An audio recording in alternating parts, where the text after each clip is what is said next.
اور اپنی عمر کا حساب پورا کر لیتا ہے تو اللہ اسے اپنے ثواب بے پایاں تک جس کی طرف اسے بلایا تھا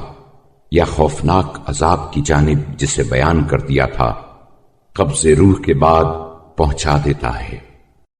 تاکہ بروں کو ان کی بدعمالیوں کی سزا اور نیکوکاروں کو اچھا بدلہ دے۔ اپنے عدل کی بنا پر اس کے نام پاکیزہ اور اس کی نعمتوں کا سلسلہ لگاتار رہے۔ وہ جو کرتا ہے اس کی پوچھ گچھ اس سے نہیں ہو سکتی اور لوگوں سے بہرحال باز پرس ہوگی۔ تمام تعریف اس اللہ کے لیے ہے کہ اگر وہ اپنے بندوں کو حمد و شکر کی معرفت سے محروم رکھتا ان پہم عطیوں پر جو اس نے دیے ہیں اور ان پے در پے نعمتوں پر جو اس نے فراوانی سے بخشی ہیں تو وہ اس کی نعمتوں میں تصرف تو کرتے مگر اس کی حمد نہ کرتے، اور اس کے رزق میں فارغ البالی سے بسر تو کرتے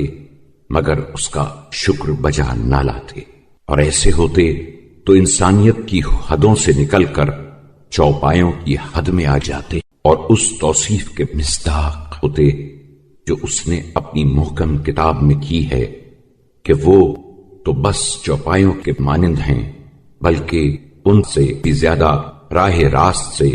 بھٹکے ہوئے۔ تمام تعریف اللہ کے لیے ہے کہ اس نے اپنی ذات کو ہمیں پہچنوایا اور حمد و شکر کا طریقہ سمجھایا اور اپنی پروردگاری پر علم و اطلاع کے دروازے ہمارے لیے کھول دیے اور توحید میں تنزیہ و اخلاص کی طرف ہماری رہنمائی کی